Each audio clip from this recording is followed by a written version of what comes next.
This is 3 News Now, your daily update on everything Northeast Ohio with Stephanie Haney. Hello everyone, welcome back to 3 News Now on this Thursday, July 7th. I'm Stephanie Haney here with your top stories from WKYC.com and our WKYC app. Thank you for being here for the stories that matter most to you here in Northeast Ohio. These are the stories that you are clicking on, reading, and sharing from our website and from our app. And we start today saying goodbye to a well-known actor from The Godfather. James Caan has passed away at the age of 82. Known for his role as Sonny Corleone in The Godfather, he passed away on Wednesday night. That's according to the actor's Twitter account. We do not yet know the cause of death, but the tweet says this: "It is with great sadness that we inform you of the passing of Jimmy on the evening of July 6th. The family appreciates the outpouring of love and heartfelt condolences and asks that you continue to respect their privacy during this difficult time." Jimmy, as the tweet calls him, was born on March 26, 1940. He was an award-winning actor starring in films like The Godfather, of course, Misery, and Elf. He started his career off-Broadway in the 1960s before jumping to the silver screen, and he got his first starring role in the 1965 auto racing drama Red Line 7000. And in 1972, he was in the Godfather movie, playing the oldest of the Corleone children, a violent man at odds with the more level-headed father in the movie. In 1978, he earned a star on the Hollywood Walk of Fame. Working up until very recently, his most recent film was in 2019. He starred in Carol Morley's crime drama, Out of Blue. He is credited in more than 90 film roles, along with more than a dozen TV credits. For more, you can head to WKYC.com. And we have an update today on a story that came out last night. The former Cleveland police officer who fatally shot Tamir Rice has withdrawn his application and it turns out will not be working in a rural Pennsylvania police office. That's according to the mayor. This is the Tioga Borough announced on its website today that Timothy Lohman had withdrawn his application. Now, this is the second, at least, time that something like this has happened. Lohman attempted to join the Bel Air Police Department in 2018, but resigned just days after being hired. And it was 2014 when he fatally shot Tamir Rice. Now, what we learned before he withdrew his application is that he was actually sworn in earlier this week to the Tioga Borough Police Office. Tioga Mayor David Wilcox told WETM that the council didn't let him see Lohman's resume when they interviewed him and that he had nothing to do with the hiring process. And it was hours after that meeting that Council President Steve Haslett posted a photo on Facebook saying, "Timothy Lohman is your new Tioga police officer," showing him getting sworn in. Now, of course, the mother of Tamir Rice had something to say about this. Samaria told 3 News, this is a quote from her: "It's really pathetic and sad that anybody would give this man a job. Timothy Lohman should never have a job nowhere across the country after murdering my son." To remind you of what happened, 12-year-old Tamir Rice was fatally shot by Lohman on November 22nd, 2014. This is after police received a call about a, quote, "guy with a pistol" outside of Cleveland's Cadell Recreation Center. He had been playing with a pellet gun, Tamir Rice had, and officers said that they didn't know that he was a juvenile and that he was playing with a toy before he was fatally shot twice. The caller, who was drinking alcohol and waiting for a bus, had told a 911 dispatcher that it was probably a juvenile and the gun might be fake, but that information was never relayed to the officers. Now, in 2015, an Ohio grand jury declined to charge Lohman, but he was fired in 2016 anyway because an investigation showed that he had lied on his application to become a police officer. Most recently, in 2021, an appeals court upheld Lohman's firing and the Ohio Supreme Court declined to take his appeal, and no member of the Cleveland Division of Police was ever charged as a result of Rice's death. But we do know today that he has withdrawn that application from Tioga in Pennsylvania and will not be working there as a police officer. Now, here is some health news that we need to make you aware of. Apparently, syphilis cases are up 82% in Ohio since 2016. That's a big jump, and at least 48 congenital cases of the disease were recorded in 2021. That's passing from the mother to the child at birth. More than 2,900 people statewide contracted syphilis last year. That's according to preliminary state-level data shared by the Clark County Combined Health District that operates in the state's hardest-hit county. That's up 1,600 from 2016, so that's that 82% increase.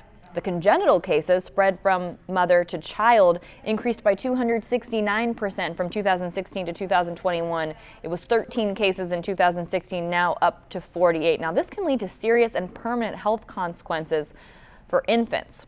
The Ohio Department of Health does not track congenital syphilis deaths in its annual report. That's what we've learned from a spokesperson. But if you're not familiar with what syphilis is, it's a bacterial infection. It's typically transmitted from sexual contact, but it can also spread in your utero, hence the congenital cases.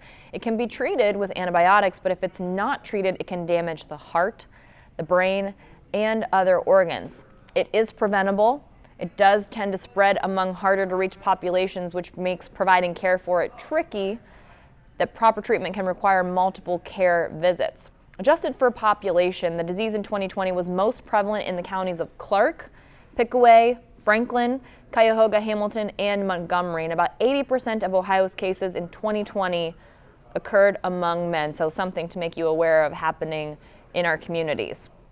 Now let's turn to football. Lots of conversation about football in the past weeks, and certainly lots more to come in the coming weeks. And what we are seeing today is a report that Cleveland Browns quarterback Deshaun Watson, who has been accused of sexual misconduct by multiple women, and the NFL are not currently negotiating a suspension settlement. So we know that disciplinary hearing wrapped up last week, and there has been conversation about what would happen while we wait for a decision to be handed down by presiding officer Sue L. Robinson, that former district judge. So the possibility does exist that Watson and the NFL could reach a settlement, but according to a new report from Pro Football Talk's Mike Florio, those talks just aren't happening.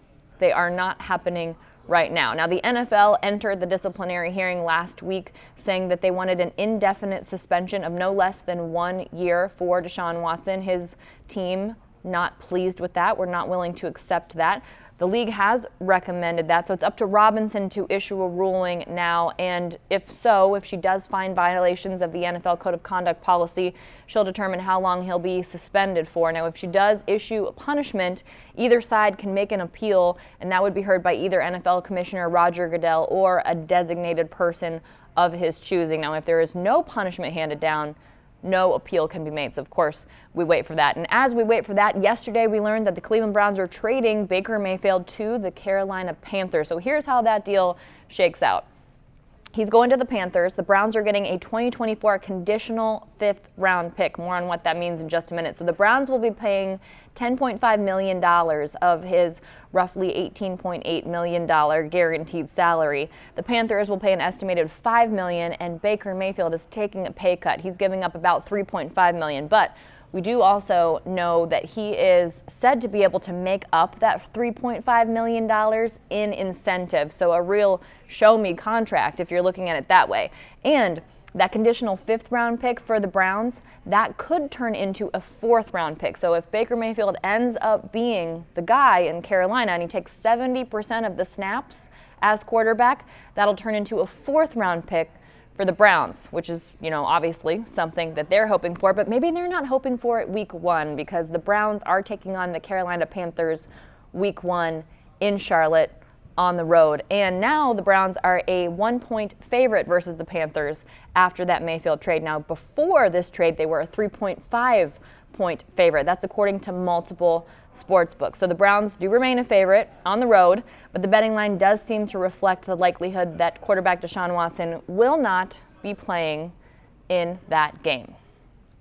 Now, bringing it back here to Cleveland before we let you go, if you love those tall ships, they are back, and they are coming back today. They'll be making their way into the North Coast at around 4 p.m., and that festival runs today through Sunday, July 7th through July 10th. There will be 7 replica and restored ships. They'll be near the north side of First Energy Stadium at North Coast Harbor.